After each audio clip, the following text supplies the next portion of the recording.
passar aqui para vocês, fazer a inversão, só um momento.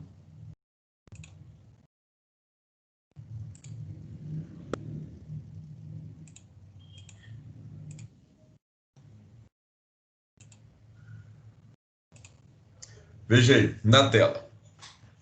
Recursos extraordinário e especial, tá?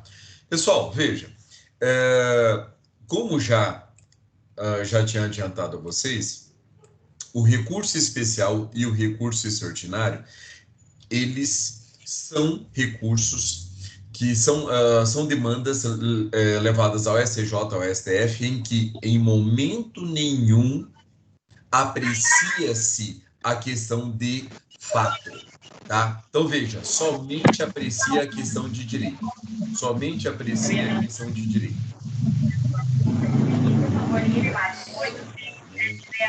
Olha isso. Somente matéria de direito, tá? Então, veja que tanto o STJ como o STF, a preocupação que se tem é garantir o quê? Garantir o respeito ao ordenamento jurídico, seja ele ordenamento jurídico federal, seja ele a própria Constituição Federal, tá? Então, veja, não se diz matéria fática no recurso especial e no recurso extraordinário, tá bom? Pois bem, recurso extraordinário em sentido estrito, ele está previsto onde, pessoal? No artigo 102, inciso 3 da Constituição Federal. E o recurso especial também no inciso 3, mais do artigo 105, tá? Do artigo 105. Vamos à Constituição Federal para a gente ler. Só um momento.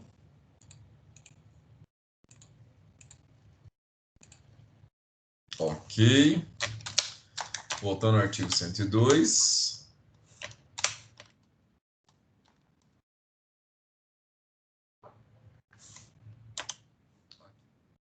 Vamos ao inciso terceiro.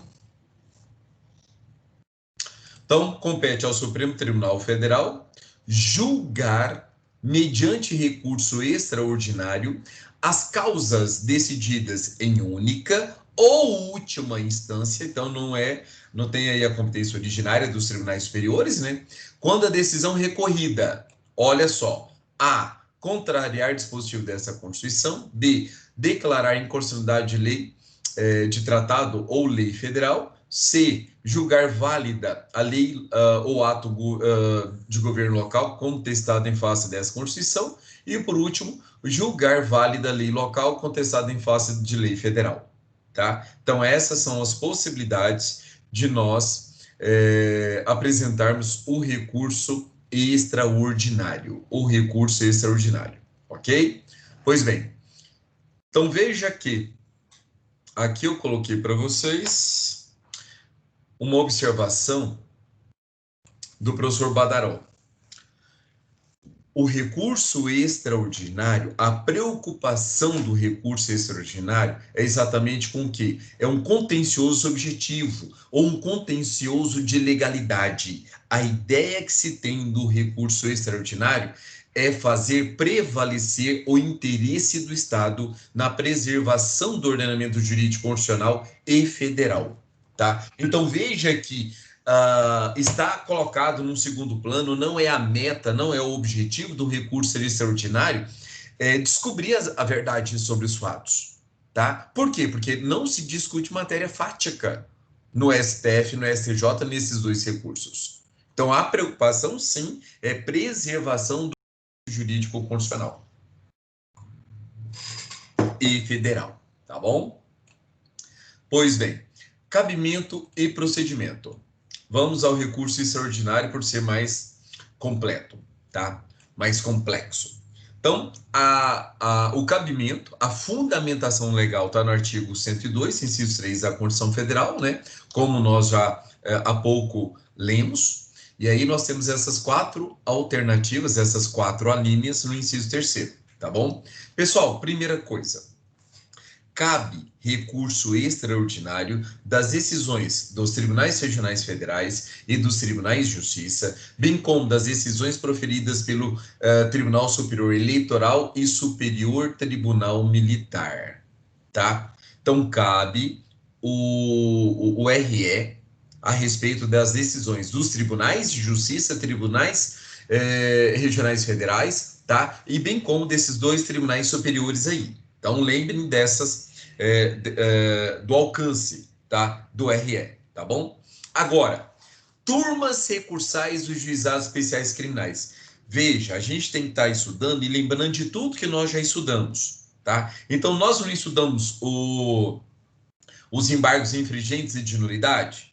Nos embargos infringentes e nulidades, não está lá a proibição que não pode haver embargos infringentes e nulidades, decisão de turma recursal?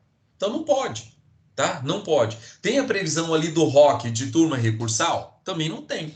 Mas olha que interessante, pessoal, recurso extraordinário tem, tá? Súmula 640 do Supremo Tribunal Federal. É possível, sim, de uma decisão exarada por uma turma recursal, você recorrer extraordinariamente ao Supremo Tribunal Federal, tá? E detalhe, nesse caso, vocês vão fazer a peça de interposição perante o presidente da turma recursal, tá? E olha que detalhe, esse presidente, quando eu falo presidente da turma recursal, não confunda com o presidente do Tribunal de Justiça, tá? Porque o TJ é um órgão de segundo grau. É um órgão de segundo grau. A turma recursal, apesar de ser um órgão colegiado, ele é um órgão de primeiro grau. Então veja que o endereçamento é o presidente da turma, não é ao presidente do Tribunal de Justiça, tá? É o presidente da turma. E detalhe, neste caso aqui, quem vai fazer o primeiro juízo de admissibilidade é exatamente esse presidente da turma recursal. E suponhamos que esse presidente da turma recursal não concorde com o seu recurso extraordinário e indefira o prosseguimento desse recurso extraordinário. Pessoal, neste caso, cabe agravo, tá? Vocês vão agravar dessa decisão do presidente da turma recursal e, nesse caso, ele não pode fazer absolutamente nada a não ser remeter o recurso ao Supremo Tribunal Federal, tá? Então, vamos lá mais uma vez. Cabe RE, cabe recurso ordinário, cabe recurso extraordinário, cabe o recurso extraordinário de decisões de turmas recursais dos juizados especiais criminais? Sim, súmula 640 do STF. Endereçamento ao presidente da turma recursal, que vai fazer o primeiro juízo de admissibilidade. Se ele o que a parte pode fazer? A parte ainda pode ingressar com agravo. E, neste caso, o presidente da turma recursal não pode fazer nada a não ser remeter o processo ao Supremo Tribunal Federal. Tá bom? Ok? Então, vamos lá, caminhando.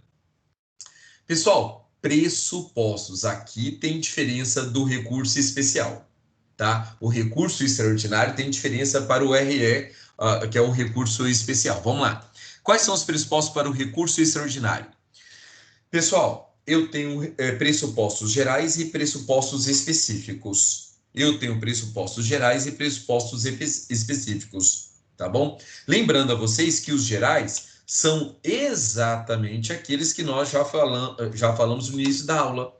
São os pressupostos objetivos e subjetivos recursais, tá? No início da aula falamos sobre eles. Então, esses são os pressupostos objetivos, pressupostos gerais, e aqui, só para vocês se lembrarem, pressupostos gerais objetivos, quais sejam cabimento, adequação, tempestividade, inexistência de fato impeditivo, inexistência de fato extintivo e regularidade formal. Tá bom? Agora, quais são os pressupostos gerais de todo e qualquer recurso? Os subjetivos. Simples, legitimidade e interesse recursais. Tá? Então, sempre lembre disso. Todo e qualquer recurso sempre tem esses primeiros pressupostos aí gerais, tá bom? Pois bem, agora, esses nós já estudamos. E agora? E os pressupostos específicos? Pessoal, eu tenho 3 no recurso extraordinário. No recurso especial, eu tenho 2. O que eu não tenho no recurso especial? Eu não tenho a repercussão geral. Então, veja que a repercussão geral ela é própria do Supremo Tribunal Federal. A repercussão geral eu não tenho no recurso especial. Eu só tenho no recurso extraordinário, tá? Mas veja, quais são os outros pressupostos específicos? Além da repercussão geral, eu tenho o pré-questionamento, que eu sempre venho falando isso para vocês em todas as aulas, e tenho também o esgotamento das vias de impugnação ordinárias, tá? Vamos entender cada um desses três pressupostos específicos para o recurso extraordinário. Primeiro deles, o pré-questionamento. Veja que o pré-questionamento, ele não está expresso na Constituição, mas eu avisei a vocês que a jurisprudência já consolidou o pré-questionamento e vocês precisam já fazer o pré-questionamento perante o juiz de direito, o juiz ACO. Tanto é que nós falamos na aula passada, nos embargos declaratórios ali, com efeitos de infringência, que vocês deveriam, caso não ficasse claro, tá? Não ficasse claro aí o pré-questionamento, vocês poderiam fazê-lo nos embargos declaratórios para que houvesse o pré-questionamento perante o juiz de direito, tá? Então, não se esqueçam isso. Se faltar um desses, pessoal, acabou, você não leva a sua causa ao Supremo Tribunal Federal, tá? Agora, quando nós falamos em pré-questionamento, nós temos que fazer uma distinção aí por causa do STJ e do STF. Por quê? Eu tenho duas espécies de pré-questionamento. Eu tenho o pré-questionamento explícito e tenho o pré-questionamento implícito. O implícito, pessoal, é o aceito pelo STJ e o explícito é pelo STF. O que difere no pré-questionamento do STF para o STJ? Pessoal, assim, eu acho até uma sacanagem, para não falar um nome pior, tá? O que acontece? O STF, ele chega ao extremo de que ele só aceita falar que houve pré-questionamento se o recorrente não só alegar a matéria constitucional que foi atacada, mas ele tem que mencionar o artigo de lei.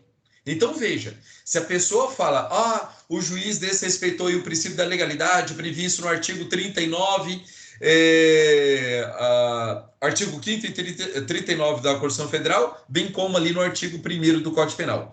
Se ele simplesmente escreve princípio de legalidade, artigo no seu, se ele não mencionar, pessoal, houve o ferimento ao princípio da legalidade estampado na Constituição Federal. Se ele não colocar expressamente artigo 5º, inciso 39, o Supremo não aceita. É isso que o Supremo chama de pré-questionamento explícito. Além de você falar o nome iuris, você precisa citar o artigo, o dispositivo constitucional que foi atacado, tá?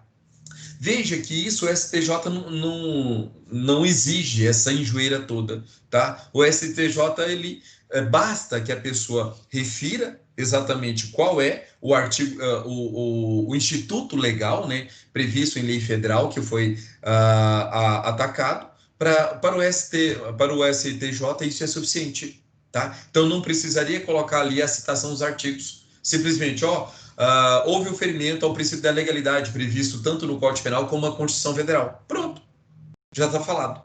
Já houve o pré-questionamento, tá? Então veja, se vocês querem levar ao Supremo Tribunal Federal, além de falar que houve ferimento ao due process of law, ao princípio da ampla defesa, vocês precisam alegar o artigo 5º e o inciso correspondente, tá bom?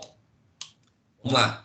Súmulas sobre do STF, tá? Pessoal, primeira súmula 282, tá? A súmula 282 nos ensina que é inadmissível o recurso extraordinário quando não ventilada na decisão recorrida a questão federal suscitada, tá? Ou seja, pré-questionamento. 284. É inadmissível o recurso extraordinário quando a deficiência na sua fundamentação não permitia a exata compreensão da controvérsia, ou seja, um recurso é inteligível. E por último, a súmula 356. O ponto omisso da decisão sobre o qual não foram opostos embargos declaratórios não pode ser objeto de recurso extraordinário por faltar o requisito do pré-questionamento. E essa súmula já tínhamos falado na aula passada sobre os embargos declaratórios e veja que o tanto que ela é importante essa súmula, tá bom? Pessoal, sobre o pré-questionamento, alguma dúvida ou podemos passar para a repercussão geral?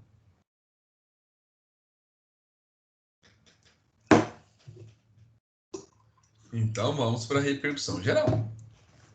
Então vamos para a repercussão geral. Pessoal, repercussão geral, essa sim, com a emenda constitucional número 45, tá?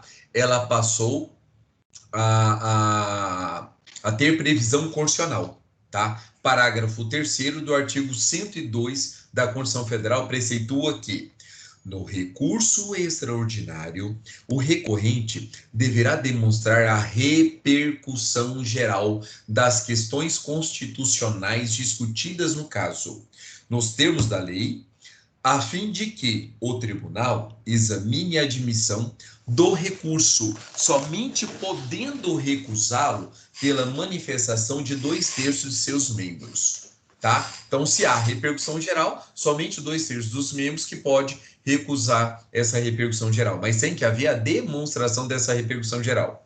E aí vem um problema. Pessoal, aqui eu já deixo claro que a repercussão geral é exclusiva para o recurso extraordinário, né? Mas e vem o problema. O que é repercussão geral? Como demonstrar a repercussão geral? Tá? Qual a base legal? Nós temos aí, eu trouxe a vocês, dois do artigo 1035 do Código de Processo Civil, do novo CPC, exatamente que regulamenta, que dá um norte seguro para que a gente saiba o que vem a ser repercussão geral, tá? E detalhe, pessoal, sobre o recurso extraordinário, o CPC, eu convido vocês a pegar a partir do artigo 1029, 1029 seguintes ali do CPC, até eu acho que o 1044, ele vai regulamentar exatamente o que? Sobre o recurso especial e extraordinário, tá? Tanto em matéria civil como partes aí do direito penal, né? A gente pega e faz adequação ao direito processual penal, tá? Mas é o Código de Processo Civil que regulamenta, sobretudo, todo o processo, todos os passos do recurso especial e do extraordinário, tá? Mas vamos lá. Para primeiro do artigo 1035. Para efeito da repercussão geral, será considerada a existência ou não de questões relevantes do ponto de vista econômico, político, social ou jurídico. Então, veja, quando nós falamos de repercussão geral, é necessário que vocês lembrem que tem que haver a relevância sobre o ponto de vista econômico, político, social ou jurídico. Além disso, é necessário que haja o quê? Que ultrapasse os interesses subjetivos do processo. Ou seja, a decisão exarada pelo Supremo Tribunal Federal atingirá outras pessoas na mesma situação. Tanto é que o professor Badaró traz exatamente esses dois pontos aí relevantes aí sobre a repercussão geral, que são exatamente a relevância e a transcendência.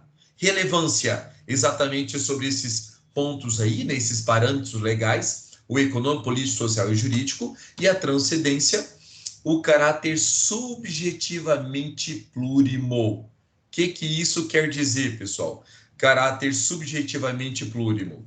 Quer dizer que a decisão dada pelo Supremo Tribunal Federal tem que ser meta-individual, tem que ser transcendente, não vai atingir só as pessoas envolvidas naquele processo. Tem várias pessoas na mesma situação, tá? Um exemplo, pessoal, só para que vocês relembrem já, a questão ali lembram da lei na lei dos crimes hediondos, na lei 8.072/90, em que antigamente o regime era integralmente fechado.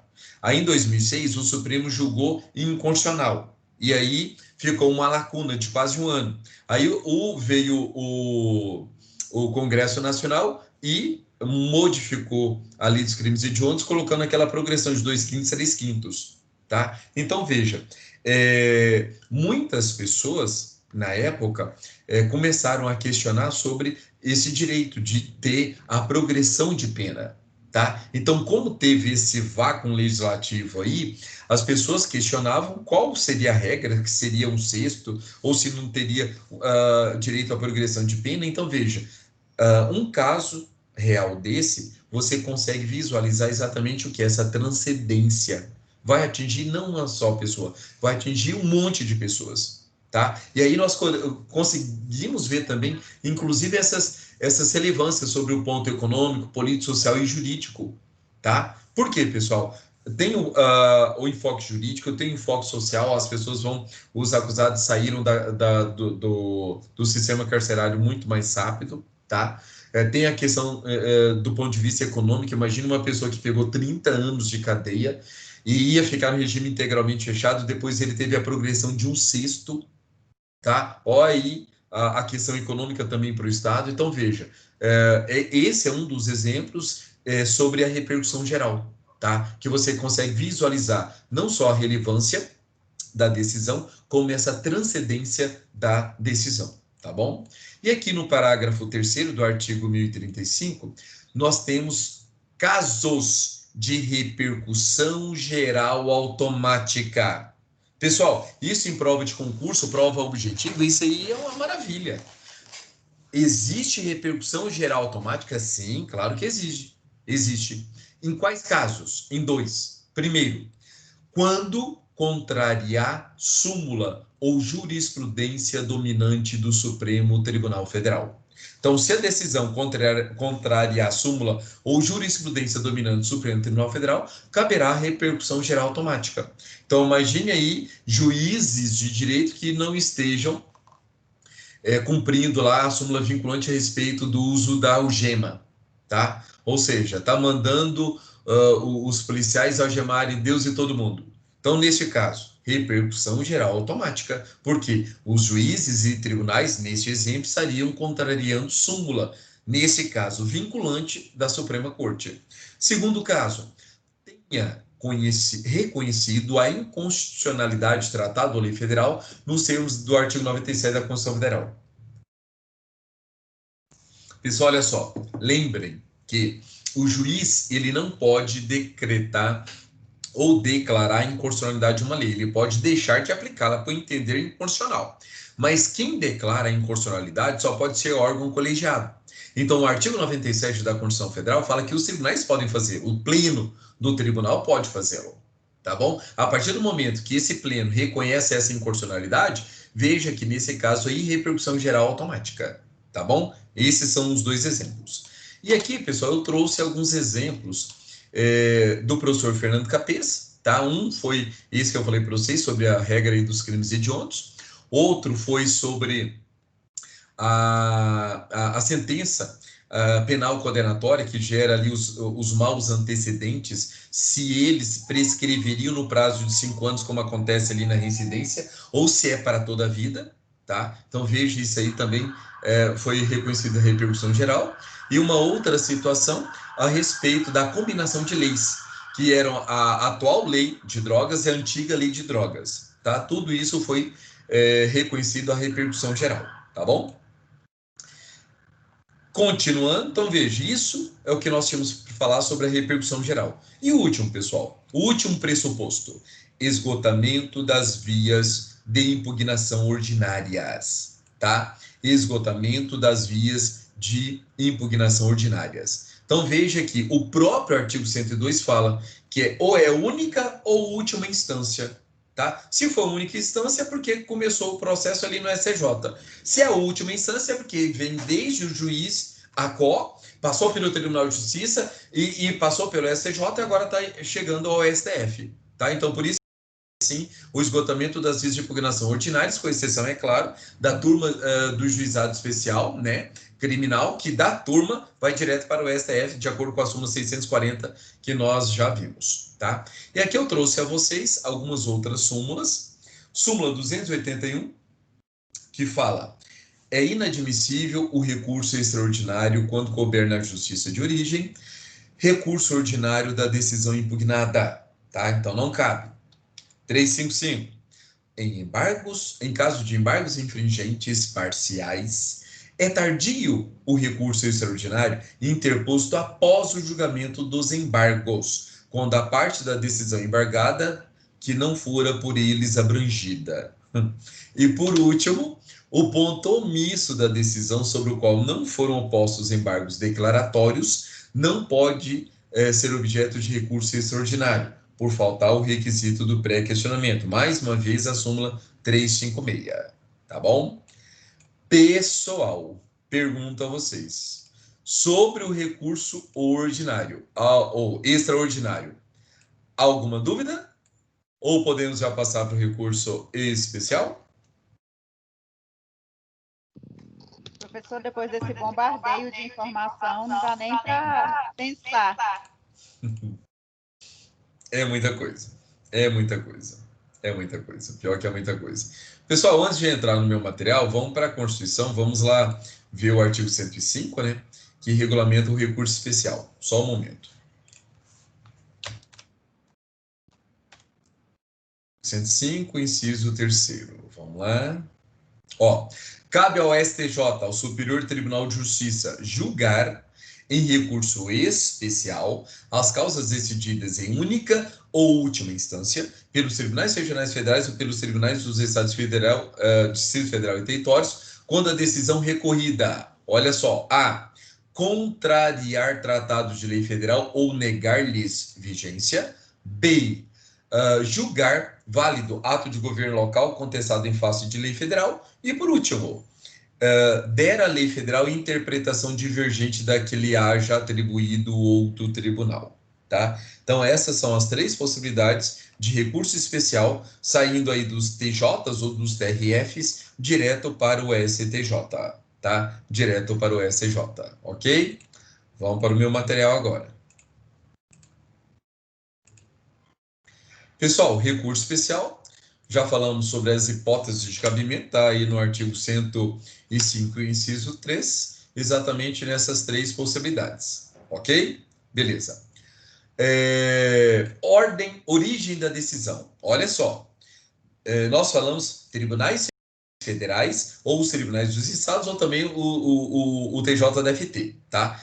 Quem não pode? Pessoal, não pode os juizados especiais criminais. Veja que, de acordo com a súmula 640 do STF, é possível sim o recurso extraordinário de uma decisão dada pela turma recursal direto para o STF. Mas não existe possibilidade de recurso especial de decisão dada nas turmas recursais do juizado.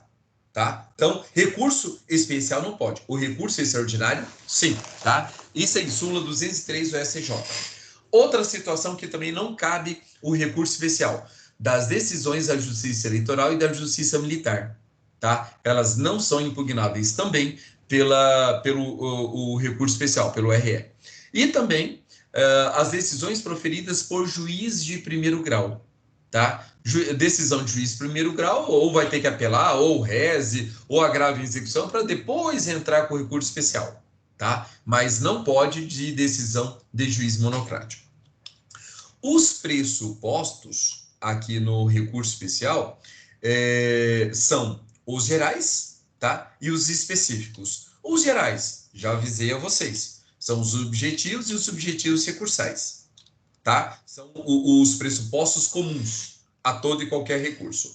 Agora, os específicos, pessoal, ou especiais, são só dois: o pré-questionamento e o esgotamento das vias ordinárias de impugnação, tá? Então, o que nós falamos a respeito do STF se aplica ao SJ sobre o pré-questionamento. Tem que haver, sim, o pré-questionamento perante o juiz de direito, se for o caso, entre com embargos declaratórios. Lembre que o SJ, o pré-questionamento, ele é implícito, não precisa ser expresso, só que nós trabalhamos com qualidade e a gente não quer correr nenhum tipo de risco. Nós sempre faremos da forma mais completa possível o nosso recurso, tá? Além de falar, princípio que feriu o due process of law, que deferiu o princípio da ampla defesa, que que feriu o contraditório, nós vamos colocar todos os artigos do Código de Processo Penal, bem como os artigos e incisos, alíneas da Constituição Federal. A gente vai deixar sempre tudo expresso, para quê? Para não correr risco. Para não correr risco. E para que uma peça fique perfeita. Tá bom? Súmulas, pessoal. Aqui nós temos um pouquinho mais de súmulas, tá? Nós temos a súmula de número 7, que fala: a pretensão de simples revisão de prova não enseja recurso especial, tá? Essa é uma das súmulas mais utilizadas para barrar o recurso especial. Súmula 13, a divergência de julgados do mesmo tribunal não enseja recurso especial, também. 83, não se conhece do recurso especial pela divergência quando a orientação do tribunal se firmou no mesmo sentido da decisão recorrida, tá? Preste atenção nisso. 203, não cabe recurso especial contra a decisão proferida por órgão de segundo grau dos juizados especiais, que já havíamos falado. E a última, 211, inadmissível recurso especial quando a questão que, a despeito da oposição de embargos declaratórios, não foi apreciada no tribunal ACOL. Então, veja que nós temos aí aquelas duas súmulas, a 365 do STF e a 211 do STJ, tá bom? Pessoal, legitimidade. A legitimidade é a mesma do recurso extraordinário, tá? Nós temos a figura do Ministério Público, do querelante, se a ação penal é movida pela vítima ou seu representante legal, pelo assistente de acusação, nas hipóteses em que ele puder atuar, tá bom? E aqui nós temos uma súmula limitadora para o defensor constituído, tá? Súmula 115 do STJ. Olha que interessante, pessoal. Defensor constituído, ou seja, aquele advogado contratado pela parte, é necessário que ele apresente procuração. O STJ não vai receber o recurso especial de recurso feito por advogado sem procuração nos autos, tá? Então, tome cuidado com a súmula 115. Ah, eu posso juntar depois? Não pode. Você pode juntar durante o processo, mas no recurso especial, não. Apesar de ter alguns precedentes admitindo, mas, pessoal, tome cuidado com a súmula 115, para que o seu recurso não seja indeferido já de plano, tá bom?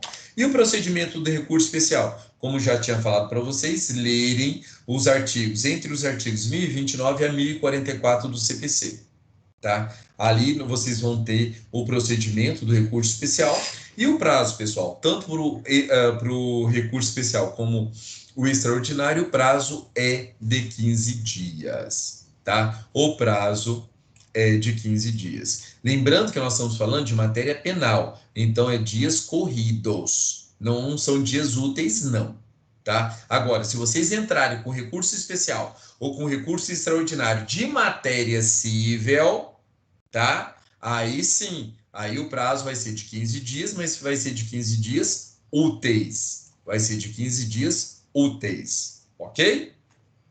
Certinho? Pergunto a vocês, dúvidas? Precisa de mais 5 aulas, professor. Isso é uma matéria para ser lançada em várias aulas, professor. Eu concordo contigo. O certo era a gente fazer... era não só, por exemplo, era fazer essa aula hoje, a semana que vem a gente tinha que fazer um recurso especial, depois tinha que fazer um recurso extraordinário, depois tinha que fazer embargos infringentes, tinha que fazer 2 ROCs. O ideal, no mundo ideal, o correto era isso, pessoal, porque aí vocês colocam tudo em prática, né, o que a gente aprende aqui na teoria. Infelizmente, o nosso tempo não dá para trabalhar dessa forma, tá? Você podia passar essas peças, professor, só para a gente fazer mesmo, sem precisar entregar para você, só para a gente treinar, entendeu? Lembrar o nome das peças. Ótimo. Não, só para treinar, não precisa valer nota, só para treinar. Ótimo, ótimo, gostei da ideia, amei a ideia. Vamos fazer, eu vou, já vou mandar uma outra peça para vocês agora, tá? Vou mandar, não vou falar o que é, porque agora nós já vimos aí uma série de situações, tá?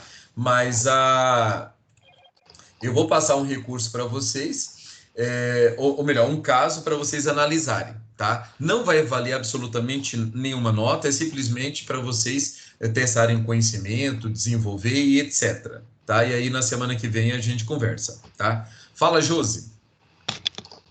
Depois a gente conversa, professor. Elas querem me matar, professor. Não quero te matar, não, Iranilde. É outra coisa. Eu ia falar para o professor assim, que essa aula é interessante, essa peça é interessante a gente fazer com ele. Ah, pois entendeu? É, né? Assim, não seja válido